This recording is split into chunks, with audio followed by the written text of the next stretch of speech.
What is National Socialism? By Leon Trotsky, June 10th, 1933. Naive minds think that the office of kingship lodges in the king himself, in his ermine cloak and his crown, in his flesh and bones. As a matter of fact, the office of kingship is an interrelation between people. The king is king only because the interests and prejudices of millions of people are refracted through his person. When the flood of development sweeps away these interrelations, then the king appears to be only a washed-out man with a flabby lower lip. He who was once called Alfonso VIII could discourse upon this from fresh impressions. The leader by will of the people differs from the leader by will of God in that the former is compelled to clear the road for himself, or, at any rate, to assist the conjuncture of events in discovering him. Nevertheless, the leader is always a relation between people, the individual supply to meet the collective demand. The controversy over Hitler's personality becomes the sharper the more the secret of his success is sought in himself. In the meantime, another political figure would be difficult to find that is in the same measure the focus of anonymous historic forces. Not every exasperated petty bourgeois could have become Hitler, but a particle of Hitler is lodged in every exasperated petty bourgeois. The rapid growth of German capitalism prior to the First World War by no means signified a simple destruction of the middle classes. Although it ruined some layers of the petty bourgeoisie, it created others anew around the factories, artisans, and shopkeepers. Within the factories, technicians and executives.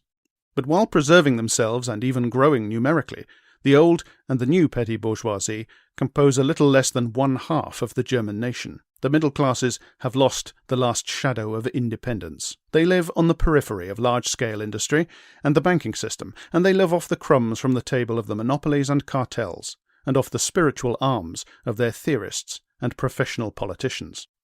The defeat in 1918 raised a wall in the path of German imperialism.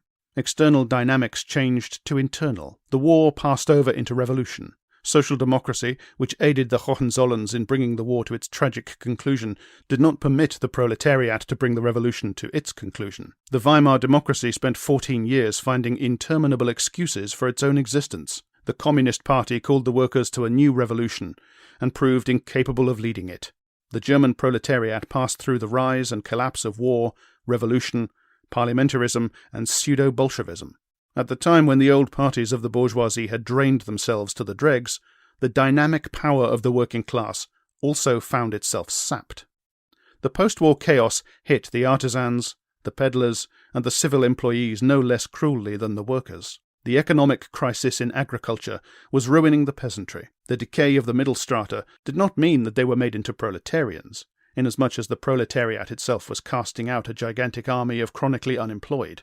The pauperization of the petty bourgeoisie, barely covered by ties and socks of artificial silk, eroded all official creeds and first of all the doctrine of democratic parliamentarism. The multiplicity of parties, the icy fever of elections, the interminable changes of ministries aggravated the social crisis by creating a kaleidoscope of barren political combinations.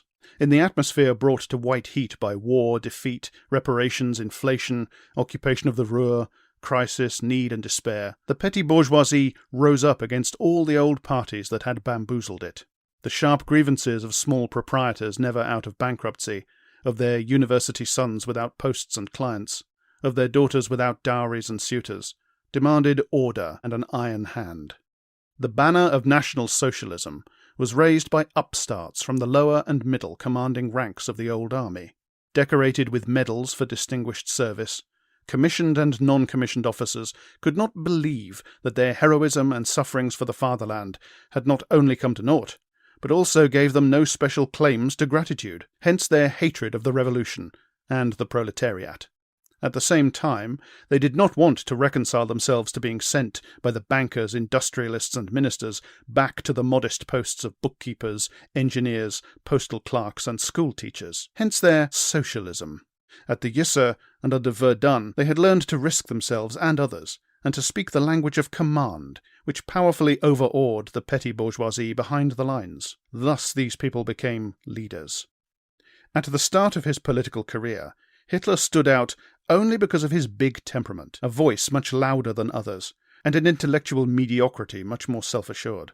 He did not bring into the movement any ready-made program, if one disregards the insulated soldier's thirst for vengeance. Hitler began with grievances and complaints about the Versailles terms, the high cost of living, the lack of respect for a meritorious non-commissioned officer, and the plots of bankers and journalists of the Mosaic persuasion. There were, in the country, plenty of ruined and drowning people with scars and fresh bruises. They all wanted to thump with their fists on the table. This Hitler could do better than others. True, he knew not how to cure the evil, but his harangues resounded, now like commands and now like prayers, addressed to inexorable fate. Doomed classes like those fatally ill never tire of making variations on their plaints, nor of listening to consolations. Hitler's speeches were all attuned to this pitch. Sentimental formlessness, absence of disciplined thought, ignorance, along with gaudy erudition, all these minuses turned into pluses. They supplied him with the possibility of uniting all types of dissatisfaction in the beggar's bowl of National Socialism, and of leading the mass in the direction in which it pushed him. In the mind of the agitator was preserved, from among his early improvisations, whatever had met with approbation. His political thoughts were the fruits of oratorical acoustics. That is how the selection of slogans went on. That is how the programme was consolidated. That is how the leader took shape out of the raw material. Mussolini, from the very beginning, reacted more consciously to social materials than Hitler, to whom the police mysticism of a Metternich is much closer than the political algebra of a Machiavelli. Mussolini is mentally bolder and more cynical. It may be said that the Roman atheist only utilizes religion as he does the police and the courts, while his Berlin colleague really believes in the infallibility of the Church of Rome. During the time when the future Italian dictator considered Marx as our common immortal teacher, he defended not unskilfully the theory which sees in the life of contemporary society, first of all, the reciprocal action of two classes, the bourgeoisie and the proletariat. True, Mussolini wrote in 1914, there lie between them very numerous intermediate layers which seemingly form, quote, a joining web of the human collective, unquote. But, quote, during periods of crisis, the intermediate classes gravitate, depending upon their interests and ideas, to one or other of the basic classes, unquote. A very important generalization. Just as scientific medicine equips one with the possibility not only of curing the sick, but of sending the healthy to meet their forefathers by the shortest route, so the scientific analysis of class relations, predestined by its creator for the mobilization of the proletariat, enabled Mussolini, after he had jumped into the opposing camp, to mobilize the middle layers against the proletariat. Hitler accomplished the same feat in translating the methodology of fascism into the language of German mysticism. The bonfires which burn the impious literature of Marxism light up brilliantly the class nature of National Socialism. While the Nazis acted as a party and not as a state power, they did not quite find an approach to the working class. On the other side, the big bourgeoisie, even those who supported Hitler with money, did not consider his party theirs. The national Renaissance leaned wholly upon the middle classes, the most backward part of the nation, the heavy ballast of history. Political art consisted in fusing the petty bourgeoisie into oneness through its common hostility to the proletariat. What must be done in order to improve things? First of all, throttle those who are underneath. Impotent before big capital, the petty bourgeoisie hopes in the future to regain its social dignity through the ruin of the workers. The Nazis call their overturn by the usurped title of revolution. As a matter of fact, in Germany as well as in Italy, fascism leaves the social system untouched. Taken by itself, Hitler's overturn has no right even to the name counter-revolution. But it cannot be viewed as an isolated event. It is the conclusion of a cycle of shocks which began in Germany in 1918. The November Revolution, which gave the power to the workers' and peasants' Soviets, was proletarian in its fundamental tendencies, but the party that stood at the head of the proletariat returned the power to the bourgeoisie. In this sense, the social democracy opened the era of counter-revolution before the revolution could bring its work to completion. However, so long as the bourgeoisie depended upon the social democracy, and consequently upon the workers, the regime retained elements of compromise. All the same, the international and the internal situation of German capitalism left no more room for concessions. As social democracy saved the bourgeoisie from the proletarian revolution, fascism came in its turn to liberate the bourgeoisie from the social democracy. Hitler's coup is only the final link in the chain of counter-revolutionary shifts. The petty bourgeois is hostile to the idea of development. For development goes immutably against him. Progress has brought him nothing except irredeemable debts. National Socialism rejects not only Marxism, but Darwinism. The Nazis curse materialism, because the victories of technology over nature have signalled the triumph of large capital over small. The leaders of the movement are liquidating intellectualism, because they themselves possess second- and third-rate intellects, and above all because their historic role does not permit them to pursue a single thought to its conclusion. The petty bourgeois needs a higher authority, which stands above matter and above history, and which is safeguarded from competition, inflation, crisis, and the auction block. To evolution, materialist thought, and rationalism of the 20th, 19th, and 18th centuries is counterposed in his mind national idealism as the source of heroic inspiration.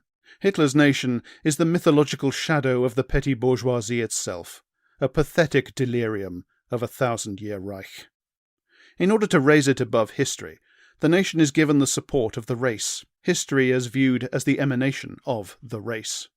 The qualities of the race are construed without relation to changing social conditions. Rejecting economic thought as base, National Socialism descends a stage lower. From economic materialism, it appeals to zoologic materialism.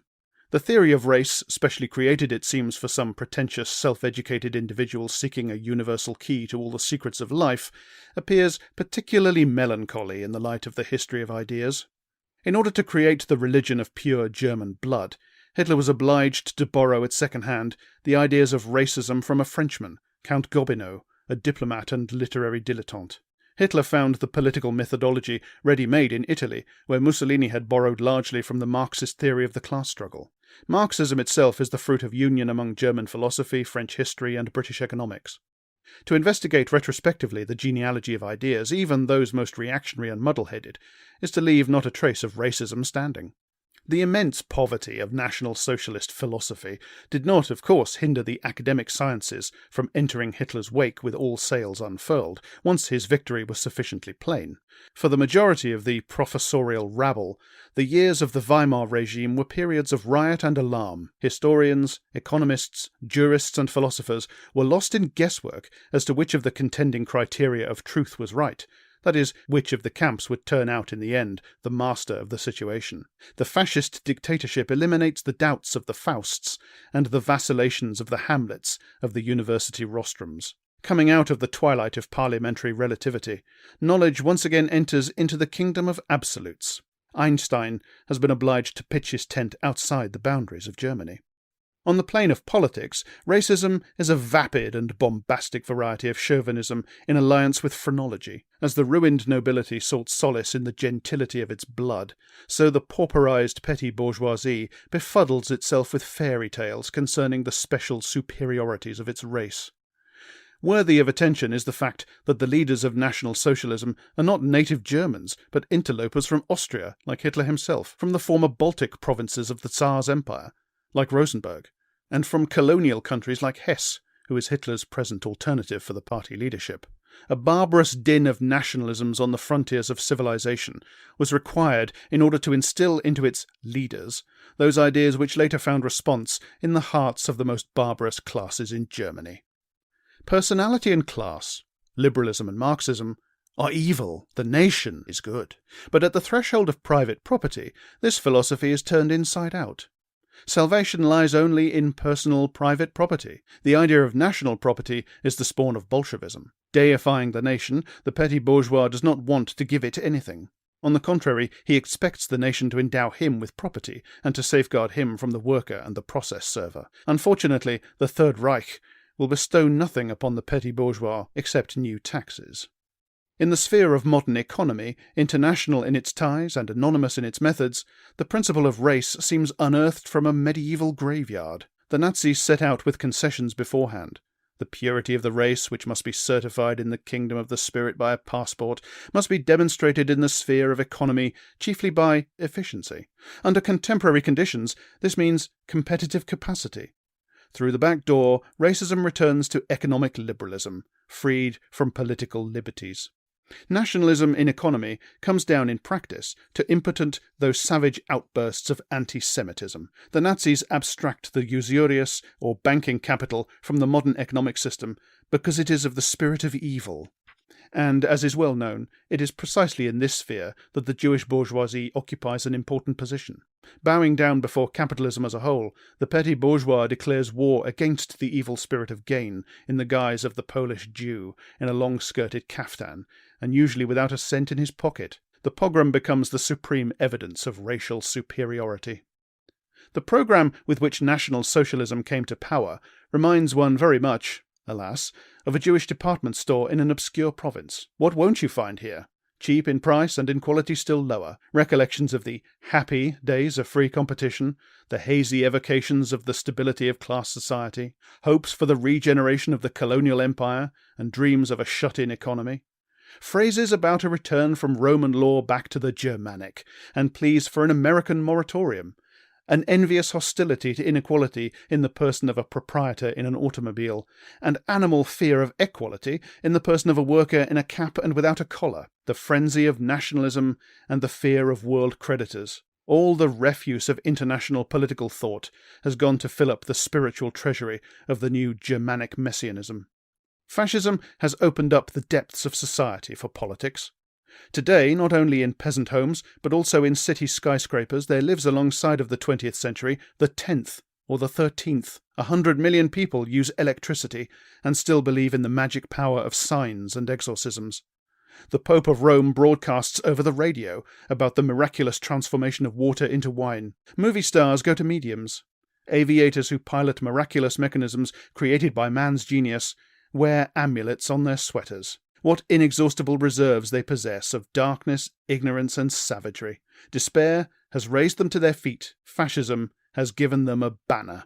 Everything that should have been eliminated from the national organism in the form of cultural excrement in the course of the normal development of society has now come gushing out from the throat. Capitalist society is puking up the undigested barbarism. Such is the physiology of National Socialism. German fascism, like Italian fascism, raised itself to power on the backs of the petty bourgeoisie, which it turned into a battering ram against the organisations of the working class and the institutions of democracy. But fascism in power is least of all the rule of the petty bourgeoisie. On the contrary, it is the most ruthless dictatorship of monopoly capital. Mussolini is right. The middle classes are incapable of independent politics. During periods of great crisis, they are called upon to reduce to absurdity the policies of one of the two basic classes. Fascism succeeded in putting them at the service of capital. Such slogans as state control of trusts and the elimination of unearned income were thrown overboard immediately upon the assumption of power. Instead, the particularism of German lands, leaning upon the peculiarities of the petty bourgeoisie, gave way to capitalist police centralism. Every success of the internal and foreign policies of National Socialism will inevitably mean the further crushing of small capital by large. The programme of petty bourgeois illusions is not discarded. It is simply torn away from reality and dissolved in ritualistic acts. The unification of all classes reduces itself to semi-symbolic compulsory labour and to the confiscation of the labour holiday of May Day for the benefit of the people. The preservation of the Gothic script, as opposed to the Latin, is a symbolic revenge for the yoke of the world market. The dependence upon the international bankers, Jews among their number, is not eased an iota, wherefore it is forbidden to slaughter animals according to the Talmudic ritual. If the road to hell is paved with good intentions, then the avenues of the Third Reich are paved with symbols. Reducing the programme of petty bourgeois illusions to a naked bureaucratic masquerade, National Socialism raises itself over the nation as the worst form of imperialism.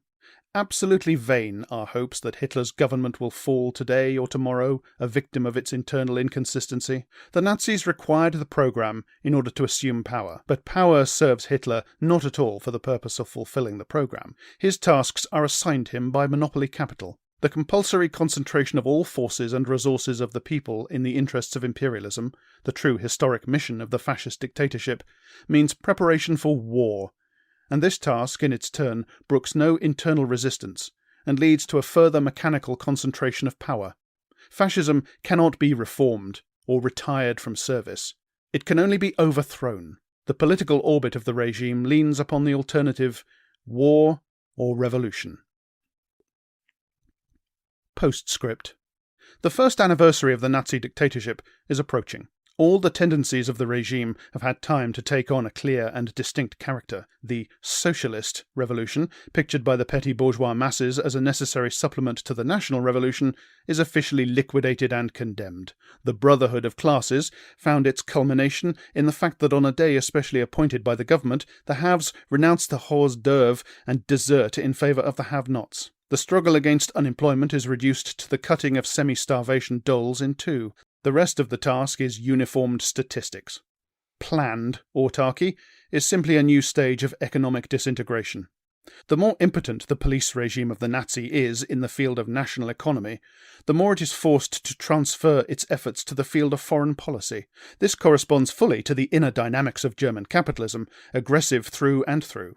The sudden turn of the Nazi leaders to peaceful declarations could deceive only utter simpletons.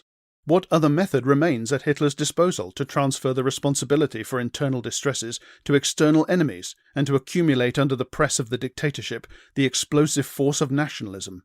This part of the programme, outlined openly even prior to the Nazis' assumption of power, is now being fulfilled with iron logic before the eyes of the world. The date of the new European catastrophe will be determined by the time necessary for the arming of Germany. It is not a question of months, but neither is it a question of decades. It will be but a few years before Europe is again plunged into a war, unless Hitler is forestalled in time by the inner forces of Germany.